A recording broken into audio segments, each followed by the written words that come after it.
Hey, folks, welcome to the Accessible Hunter Podcast. I'm Greg Trainer along with my co host Mike Hudson. And we're really excited to be talking to another buddy of ours, TJ Cartwright. We've had TJ on a couple of different podcasts over the years, and we know he's got a lot to say, and you guys are going to enjoy his story. But first, let's talk with Mike down in South Carolina. Mike, what's happening, brother? Oh man, we got a little bit of rain today, dude. That's been a sparse for us. It seemed like we hadn't had much rain all month. It's just been hot, extremely hot, and finally get a little bit of cooling sensation. So not ready for the wintertime by any means, but I am excited to see a little bit cooler weather. How I about you think guys? I think we're kind of on the same track as you. It's been in the 90s here the last few days, and today it's just going to go up to about 80. We had a little bit of cooling rain this week, so I'm looking forward to the cooler temperatures. At 90 degrees, I have to hibernate and put the air up really high and things. So Yeah. I'm not looking forward to winter, but boy, I'm looking forward to cooler temperatures. I'm with you, dude. I think it's the whole East Coast, man. We're just being inundated right now with crazy weather.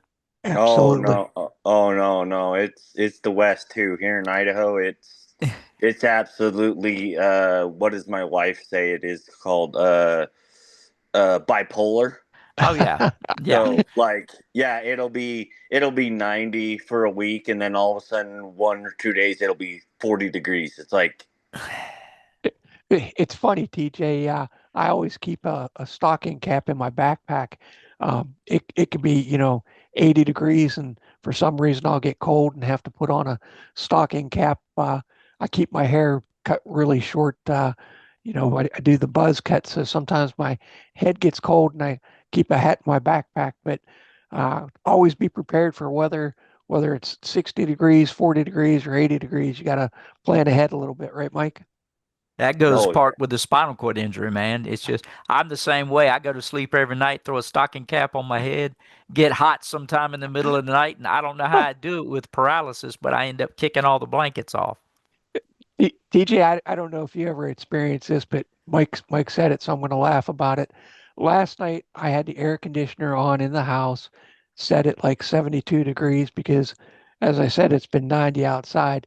I get into bed, I start shaking, I'm cold and freezing. I had my wife put a blanket on me, and then she makes these rice packs that she heats up in the microwave. oh Some lay, yeah.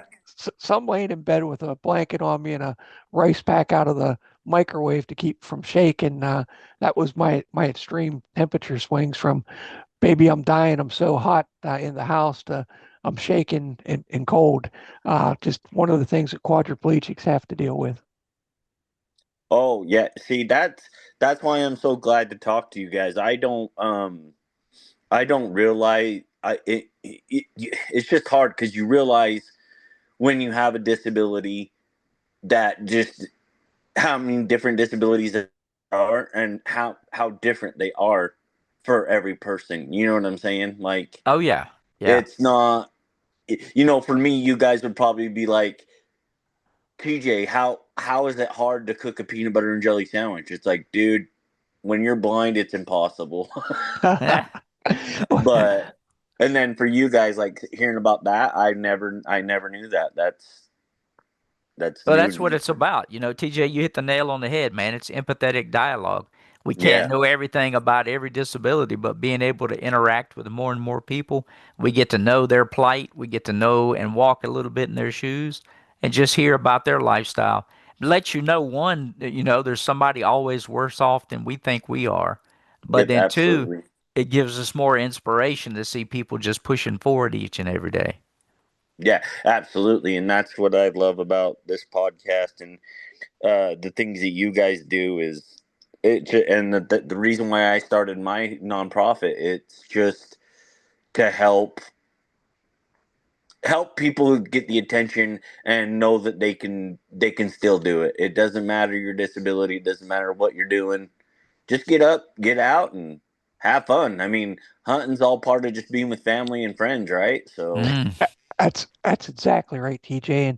And for the people that are just tuning in now, we're starting to get a little bit of traction and getting some new listeners.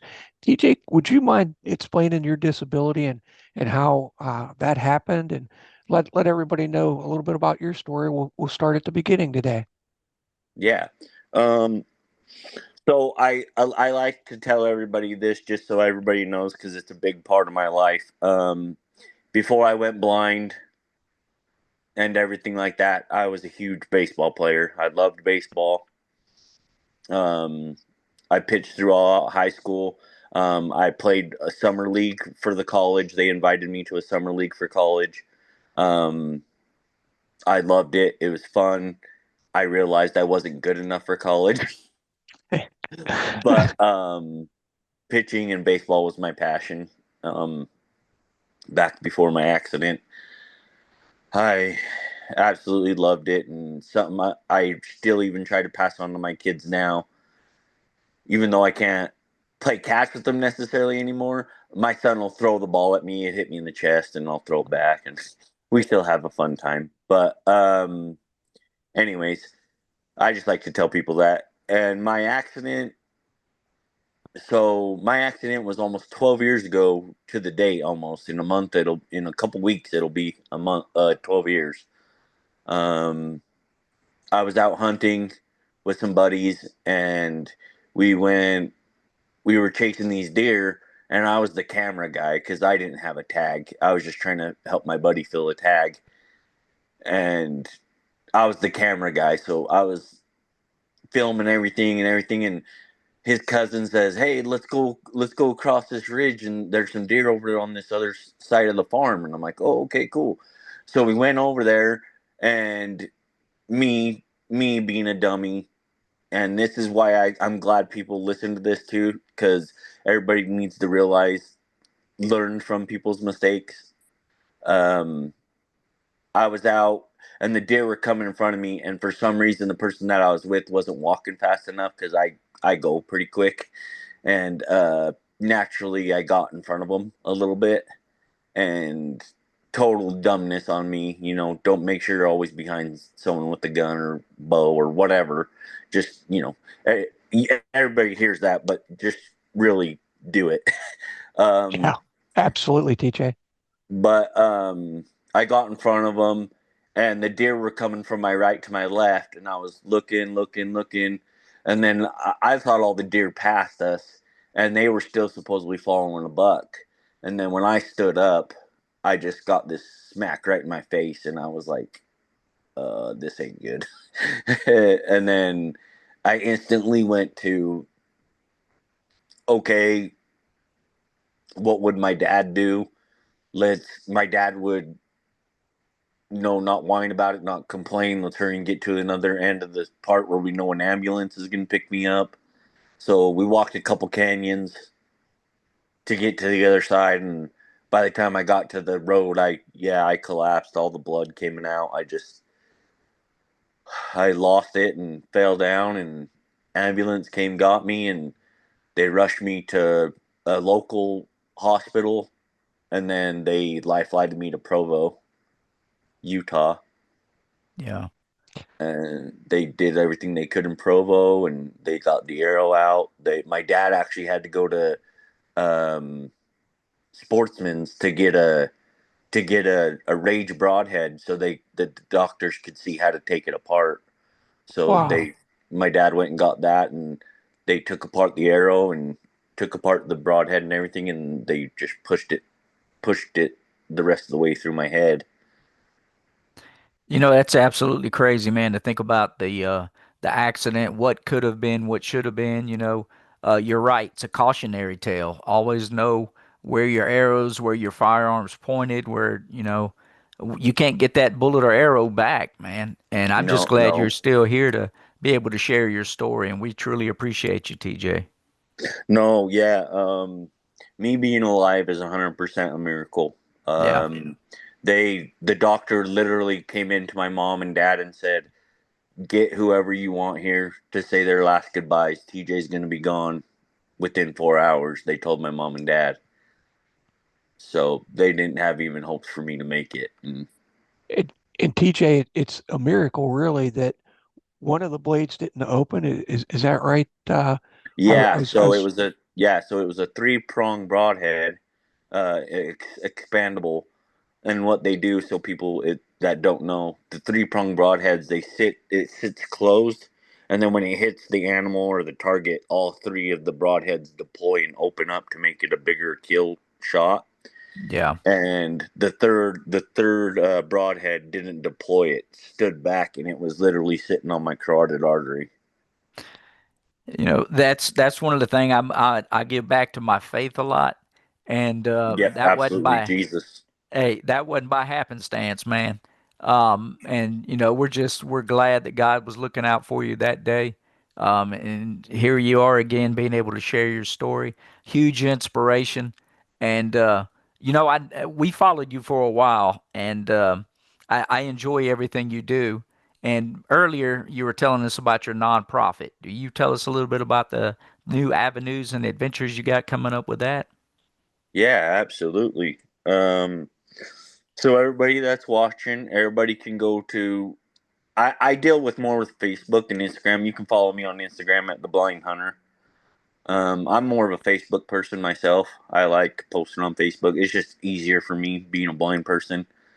Um, but you can follow me on Facebook on the Blind Hunter and see all what we're doing and what we're up to and see what my new adventures are going to be. And I got some actually pretty cool, some cool news that I'm not gonna tell anybody yet what it is, but it's coming out. It's coming out soon, and I'm hoping it's gonna work. And I hope everybody would follow my blind hunter so they can figure out what that is, and it's gonna be a super cool adventure for me. Good. Um, And, but I and your started. Oh, sorry. I was just going to say your website's theblindhunter.org for Yes. people that are listening and want to check that out. And I'm sorry I interrupted you, TJ. Go ahead. No, you're good.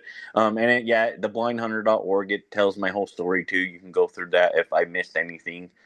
Um, it so my nonprofit, I started it because after my accident, the reason why I went into a depression after my accident is because I thought I'd never hunt again. So, and hunting's so huge in my life, I just if I couldn't hunt, I just what's the purpose to me, you know? Yeah. So But I that's something you took something that could have been a tragedy, mhm. could have been a stopping point for you, getting injured in the woods. Um, and but that didn't slow you down. It wasn't a stumbling block or a pitfall. You've used that and you used it to get past depression through that. Yep, And so yep. that's an awesome opportunity. And that's what we like about doing these podcasts is seeing more and more people that just take something that could have been a negative and turning it into a positive. So, man, kudos to you, dude. We love following you. We love listening to your stories and seeing what you got coming out. You gave us a little teaser there, so I'm gonna be following Blind Hunter extra just to see what you got coming up. Since Yeah. you won't tell us what the spill is just yet, but I respect that, man. And No, it'll be really good. And sorry, and just so everybody knows also on here too, starting tomorrow, hopefully tomorrow, I don't quote me on this, it's not a for sure thing, but by tomorrow we are actually going to try non the on target is actually going to try to do its first fundraiser, and we're going to be getting rid of a brand new Matthews compound bow or crossbow, whichever one somebody wants to I, pick. that's So awesome. That's awesome, brother. And I just want to get back to, you wanting to get out in the outdoors, wanting yeah. to go hunting again. And, it was your dad that actually, took you along on a duck hunt, right? Yeah, With yeah, goose hunt. y- yeah, you want to talk a little bit about that kind of started the process of getting you back outdoors? Yeah, so like I said, I was just in a bad depression about I'm never gonna hunt again, and I was just so bummed and all that. And this is my dad didn't even at this time. My dad didn't even look at YouTube videos or nothing like that. He just was like, "Hey, we're going goose hunting. Do you want to go?" And I'm like, "Yeah, I'll go." That'll be fun. I'll go sit there and watch you guys and all this. And all of a sudden, he's like, "Well, get your gun." I'm like, Dad, I'm blind. He's like, yeah, but you know how to shoot, don't you? I'm like, yeah. And he's like, you know where to aim, right? And I'm like, Yeah, you know that makes sense as long as I'm safe and I just shoot straight in front of me. I don't even like to go left or right at all really when I hunt ducks and geese because I'm just that cautious. I just get nervous about it, so Sure. I just shoot straight in front of me and hope I hit something. So, but it got me out and we went and had a blast and I shot and missed and it was fun. Yeah, but sometimes it's not about the harvest, man. It's just getting back out there. No, And your dad, it's just being with my friends and family. That's all it is to me. absolutely, man. It's that camaraderie, it's the relationship. Your dad had the wherewithal to know that that's what you needed, that process of getting back out and, like they say, getting back on that horse. Yep. Absolutely. And that's why TJ, I started my nonprofit is because I want people to know what I went through. That if you're in a depression and you're feeling bad about yourself or whatever, look at what we've done. Look at what you guys do. Look at what other people with disabilities have done, and just know that you just so they can watch this and it can inspire them to do it again and get back into the outdoors and enjoy it. absolutely, brother. Now, So, TJ, you were not successful, quote, successful in harvesting any geese. But for those people that think, a person with a visual impairment, a person who's blind, there's no way they can hit anything. How is this guy doing it? TJ, what equipment do you use on your gun, and how do you set things up using a partner, a sighted partner, so that you have been successful and that you can be successful? oh, yeah, adaptive technology is absolutely amazing, especially nowadays. It's just outstanding what they have. They have so many things. I don't know all of them. I come out with new ones every day, and it just blows my mind what they have for people that can't use their arms, people that are paralyzed, people that Hmm. are blind. It's amazing what they have for the hunting industry, accessibility wise. Um, I use when I go hunt big game with my rifle, deer, elk. Um, I always use a scope camera. It just goes on my camera. It Hmm. adapts to my phone. Someone next to me looks on the phone, sees what the scope is looking at. They line me up, tell me left, right, up, down. I get on the animal, and they tell me pull trigger. Gotcha. So it's just about communication, working with somebody. Do you Big normally time. work with the same crew, or, do you use somebody different each No, time so you have to it, build a relationship? yeah, it's been different every time. It's always been family. I always have Yeah. family help me, but I've been trying. I told my cousin. I said, you know what? I think it'd be pretty cool if I just keep shooting all these animals and I do it with different people. I think just because I've been told not only do I get the excitement out of the hunt still, but whoever's helping me, they feel like they're a part of it, and Oh, yeah. I've been told several times from my cousin and stuff that it's like playing a video game to them. It's like they're in a video game and they just think it's so cool and they get that excitement and it makes me it makes me really happy and just getting other people to come and uh and help me and just to see the excitement on theirs too. I shot my elk last year and my brother shot it with this 28 Nosler and shot it 650 yards Wow. and I'll just never forget my brother started crying and it just made me cry and just emotional and Absolutely. just a great time. Man, that's what it's about right there. Sharing camp, sharing memories, breaking stereotypes. More than not, people say, oh, we can't do this, we can't do that. We can't change our accident or our injury, but we can change our trajectory in life if we're willing to get up and get out. And I love the fact that your dad got you out there chasing goose. You weren't successful on your first time, but man, you stayed after it and found new equipment. If you were getting ready to go on a hunt today, what kind of gear would you put together just to be able to help you navigate as a blind hunter? So so right now I'll tell everybody right off the bat, I'm trying my hardest to get a partnership or something with them because I absolutely love their camo. And hopefully they'll watch this and give me a call and say, "Hey TJ, we'd like to give you a partnership or something." But I'm actually trying to work through a partnership with First Light Camo. They're through Idaho. Okay. Their camo is absolutely just awesome. They have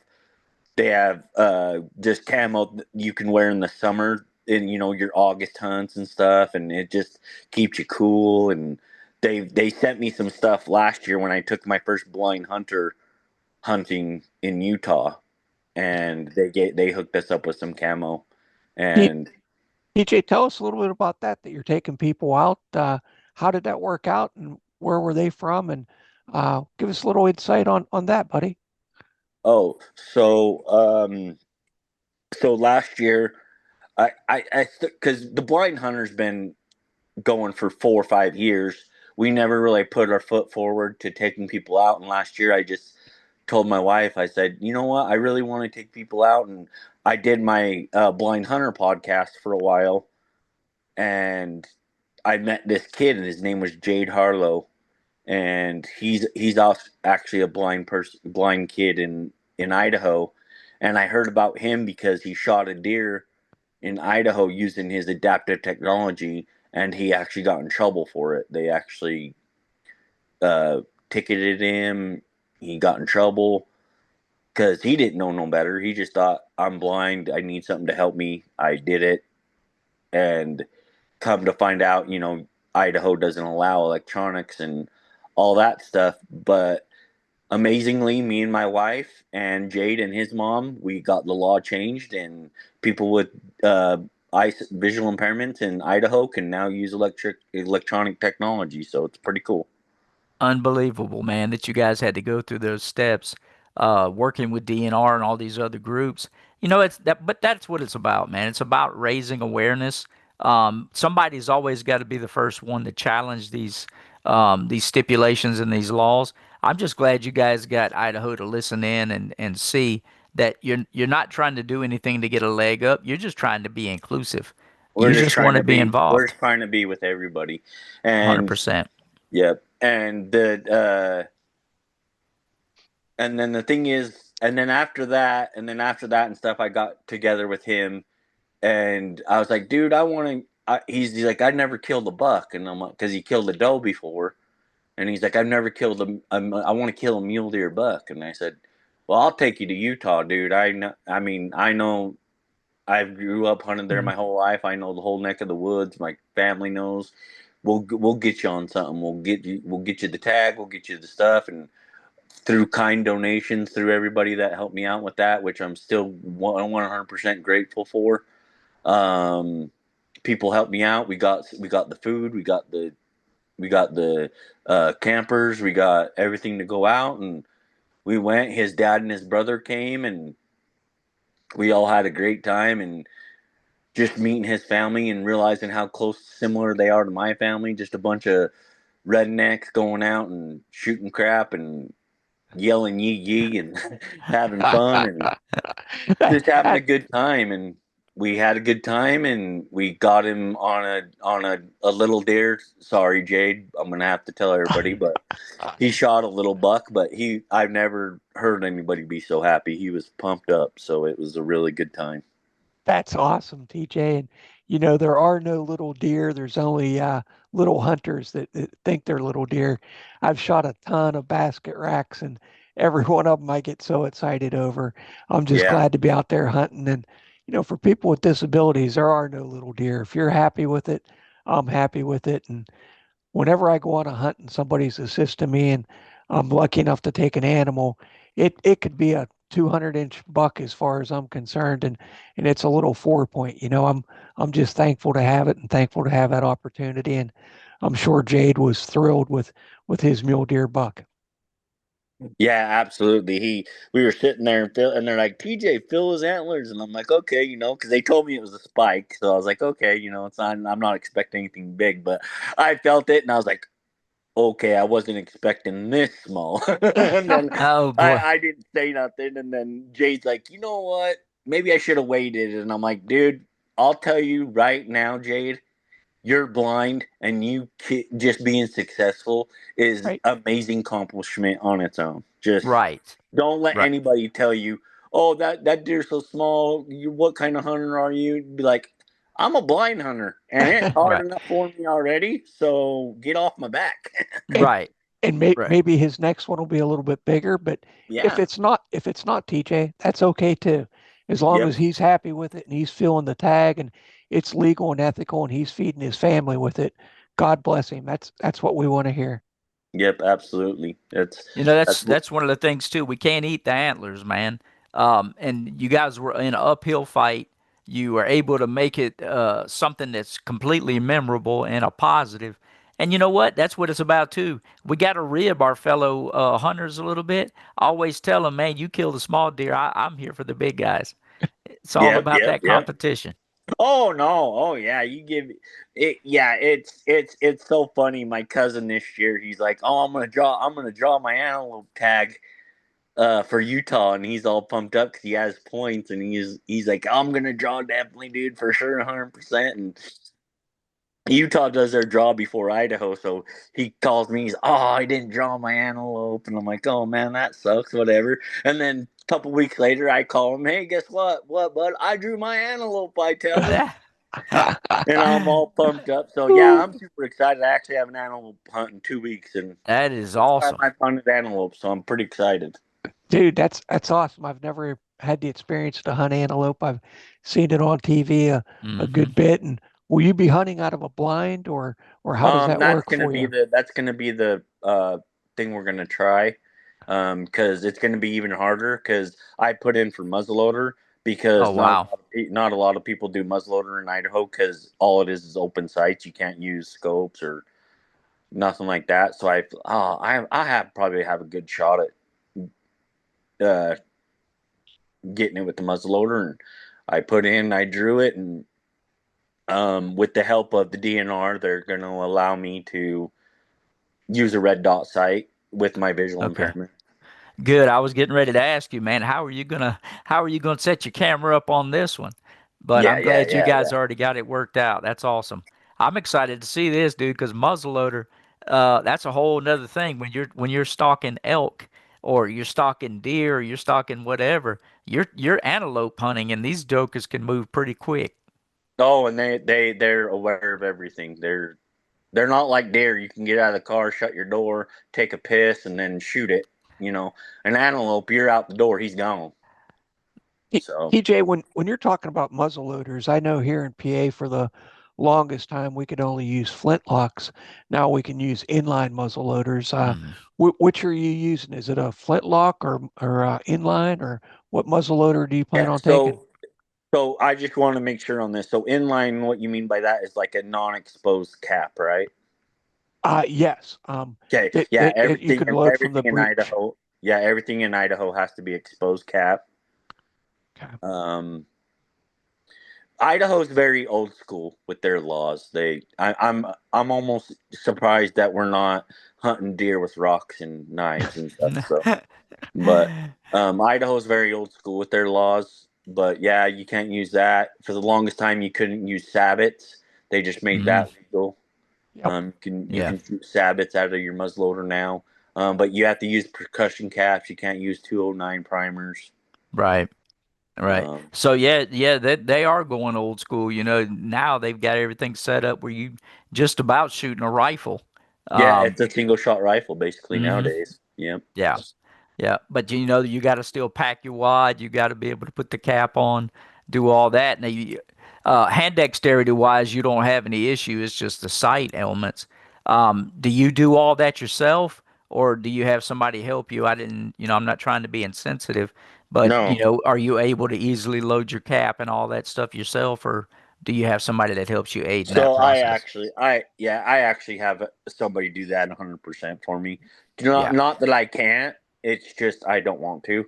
And Sure. it's not that I'm lazy or anything. Sure. I just look at it as I want to be as safe as I can. Hmm. So especially loading the muzzleloader. I mean, if you load it wrong, it won't go off. But Right. I just get nervous about it. So I have someone load it for me and get it all ready for me.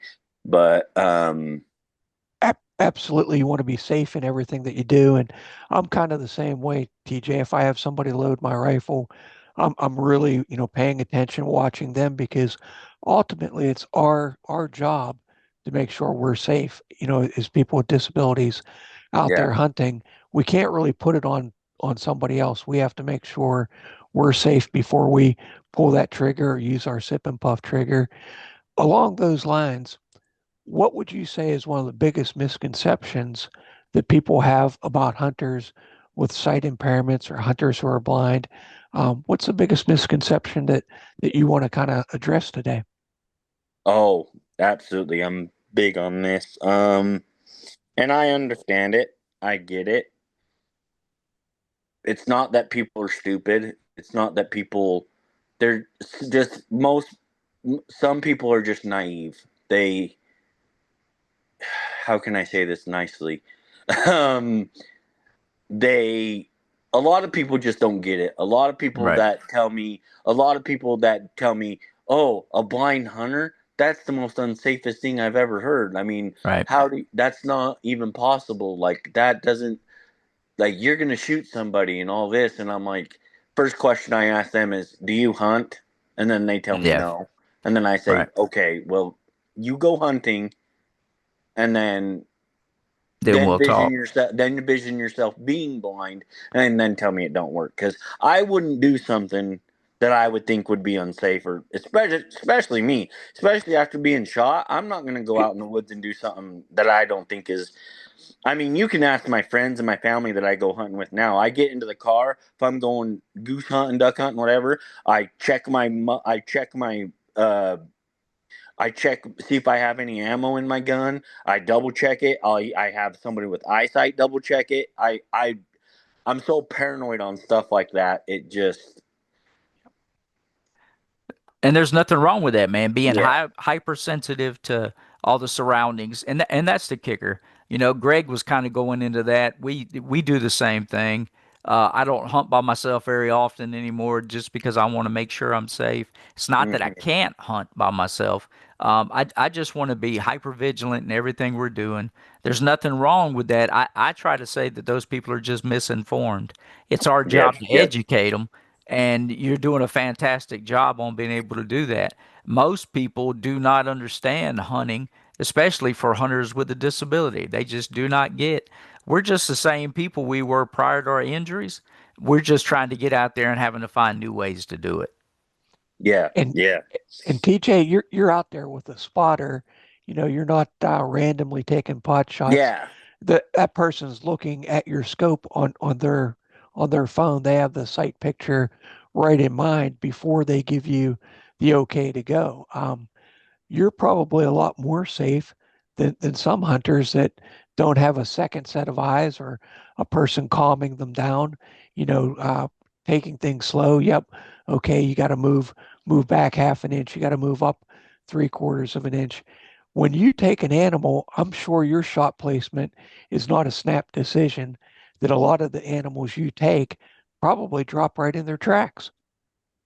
That's why a lot of people can say I'm full of crap or whatever, but I've I've got better consistent shots being blind than I ever did with my eyesight, and that's sad to say, but it's actually true. I shoot a lot better with someone helping me. It just, and I owe a lot of it to who's helping me, but Hmm.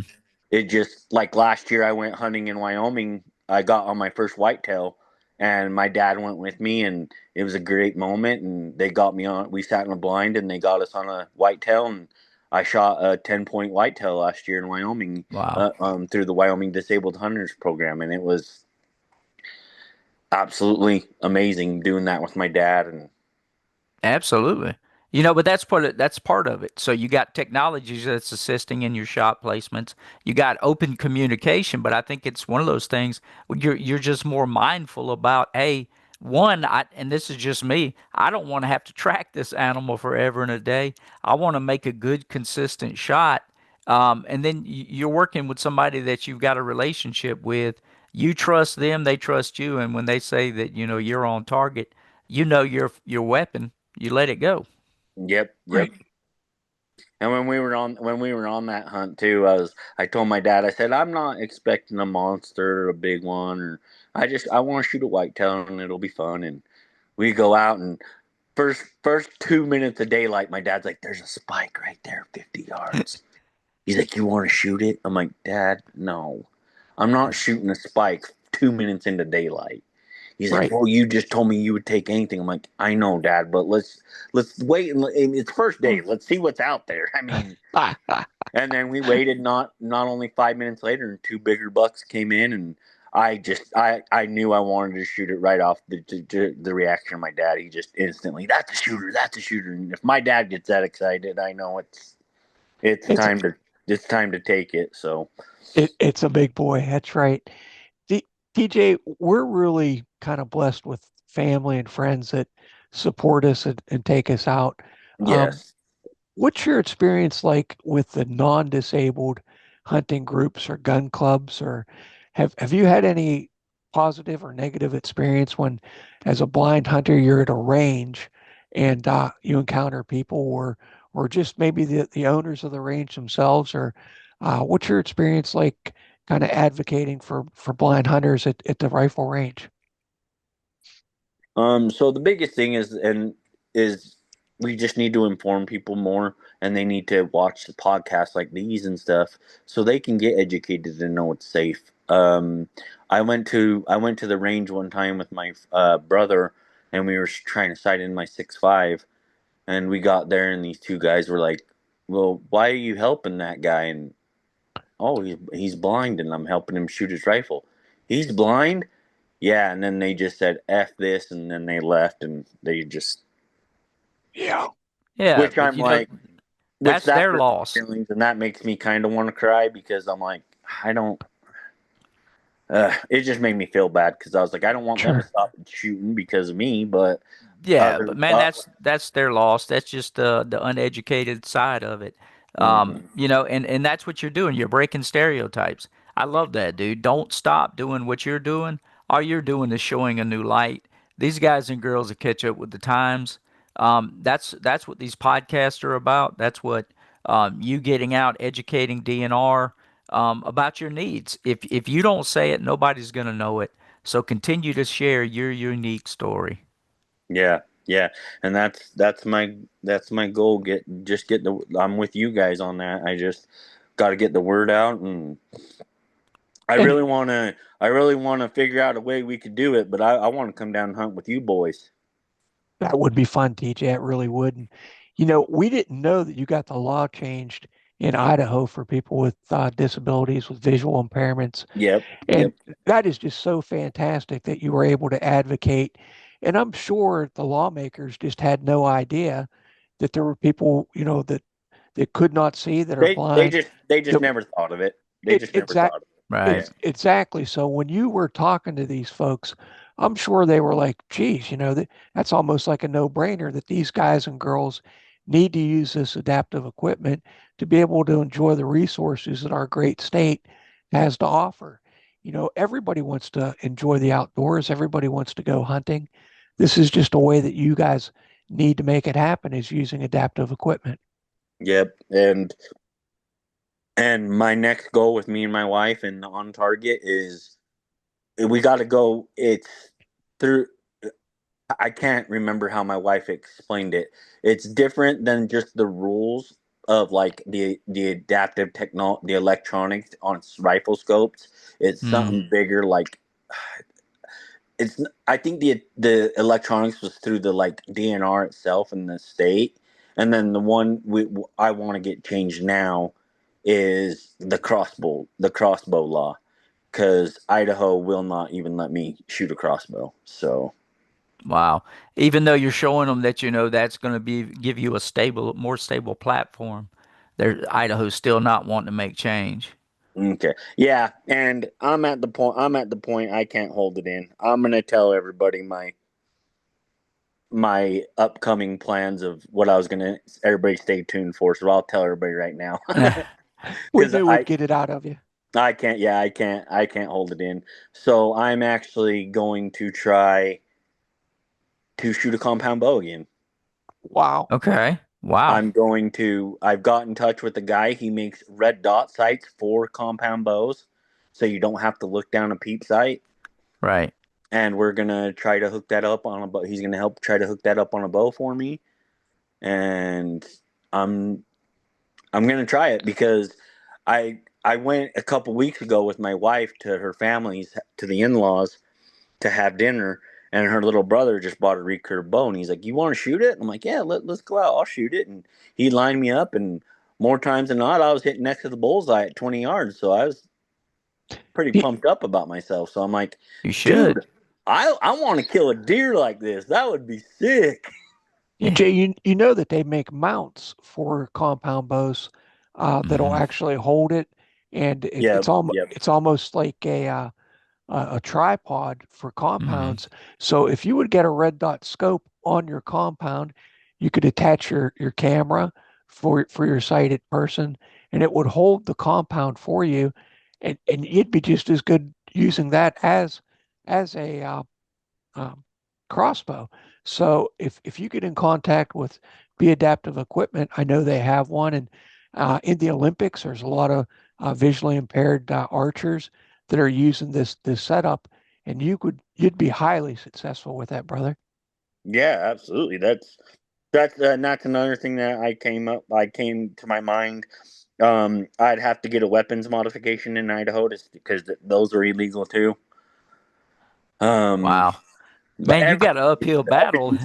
everything's illegal in Idaho. I'm Wow. sh- I'm sure if you talked with your state representative, your congressman, your senator, and let them know exactly what you're trying to do, not only for Hmm. yourself, but you're trying to advocate for all people with disabilities. You know, Yeah, Mike and I are not allowed to use a crossbow in Idaho either. Then, these are things that need to be addressed in 2025. That you're trying to get in the outdoors, get people with disabilities hunting again, and it's just awareness. It's not that we're looking for something special or trying to take advantage of the system. It's just things we need, the adaptive equipment. yeah, it's like I told the guy from Fish and Game that denied me, and I'm like, well,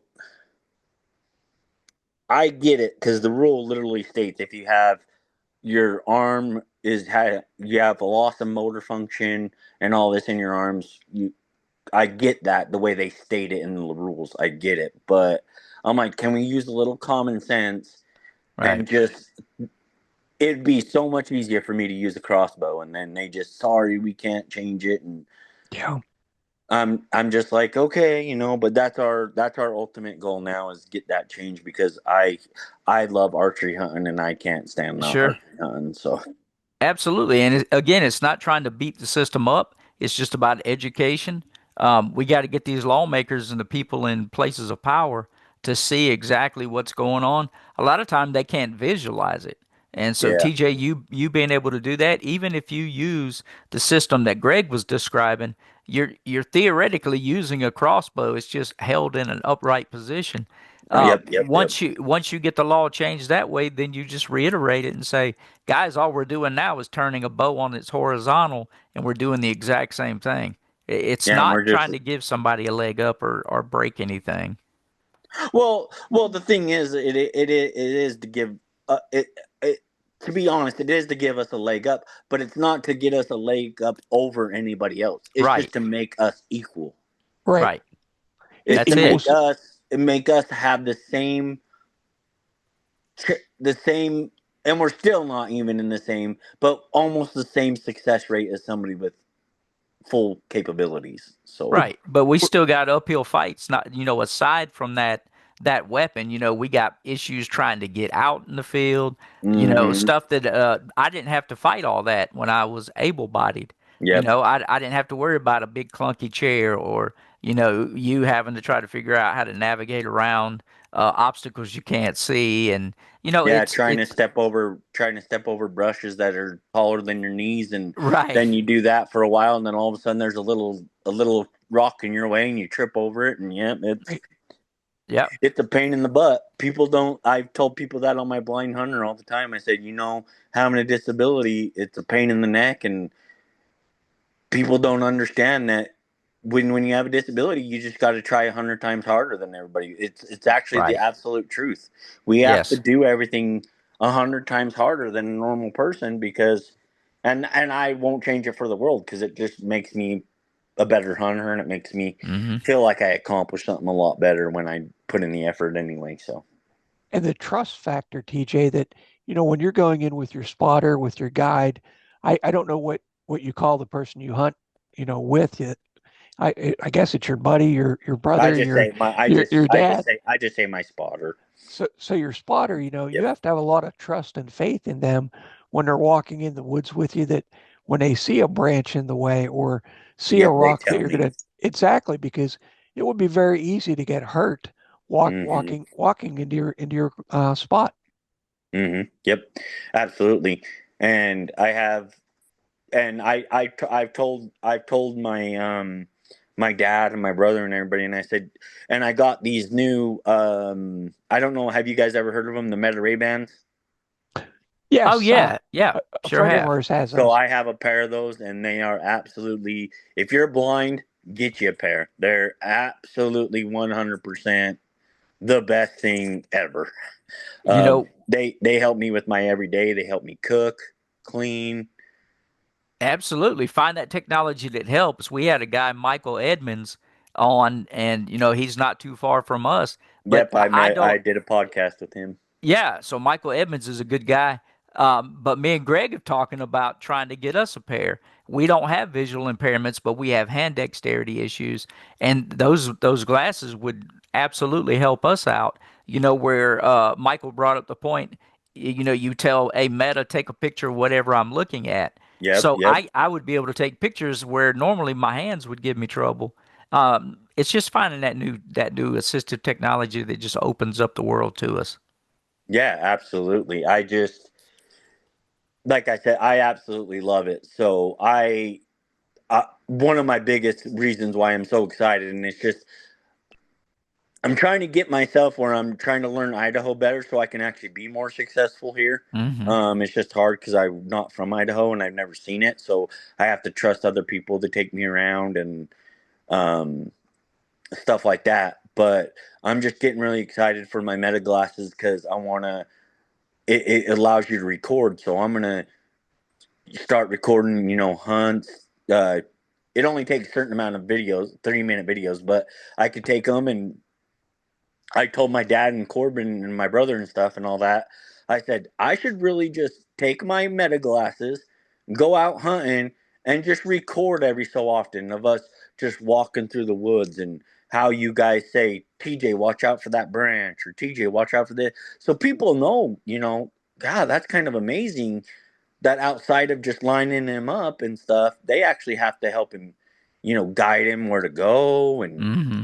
make sure when I need to go number two, I don't go out and where everybody can see me. Absolutely, TJ. So Those glasses would benefit you immensely. And as Mike said, I think it would, help us quadriplegics as well. And they're not really all that expensive. no, they're not. So it would be a good investment for your future. Guys, we're getting towards the end of the podcast. Oh TJ, man. TJ, is there anything that you would like people to know? I'm gonna let you kind of get the last words in here, and then we'll finish up with Mike. But is there anything that we didn't cover in today's podcast that you want the audience to hear and to know about? Yeah. So like I said, everybody please go on, follow the blind hunter on Facebook, follow me, and hopefully by tomorrow we will have our first, I don't know if you call annual or whatever, but our first ever um, fundraiser on There you go. Facebook, and we are going to get rid of a brand new Matthews compound bow or crossbow, whichever one the person that wins selects. They can There select you go. crossbow or a compound bow, and they're brand new Matthews. They're valued at over $1,600. Very nice, high quality Matthews bows. So everybody get in on that. It's going to be $10 a ticket. $50 you get 7 tickets. $100, you get 15 tickets. So Okay. you can Perfect. win a brand new $1,600 bowl for $10 or $100. I don't know about you guys, but I think that's a steal of a deal. There Heck you yeah. go. That they make quality products, that's for sure. And I'm just excited, TJ, that you were able to come on with us today. That you're so open and receptive to sharing your story. Thank you Yep. for all that you do, man. I'm excited for your new fundraiser, and being able to share this, and the inaugural fundraiser coming up, the one in going. It's going to be exciting, and I have no doubt that you're going to do more amazing things, and we look forward to having you back on here just to be able to share more new adventures.